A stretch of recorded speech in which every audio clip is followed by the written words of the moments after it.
Maraming nagtatanong sa akin tungkol sa sakit nila na RTA or renal tubular acidosis. Ano ba ito? Isa sa mga trabaho ng kidneys ay ang pag-maintain ng tamang pH level sa dugo para makafunction ng maayos ang mga organs natin. Ginagawa nila ito sa pamamagitan ng pag-reabsorb ng bicarbonate na pampataas ng pH at pagtapon ng excess acid na pampababa ng pH.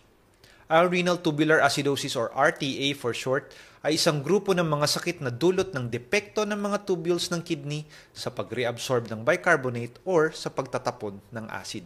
Nagdudulot ito ng acidosis o pagbaba ng pH level sa dugo.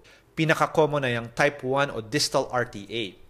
Sa sakit na ito, hindi na itatapon ng distal tubules ng kidneys ang excess acid sa ihi. Autoimmune diseases gaya ng lupus, Sjogren's syndrome at rheumatoid arthritis ang common causes ng type 1 RTA.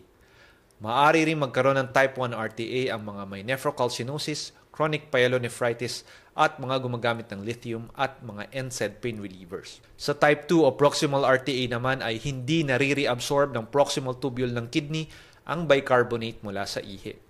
Mas common ito sa mga bata at kadalasan na idulot ng Fanconi syndrome. Kailangan ng daily supplementation ng sodium bicarbonate sa mga taong may RTA upang hindi sila mauwi sa metabolic acidosis.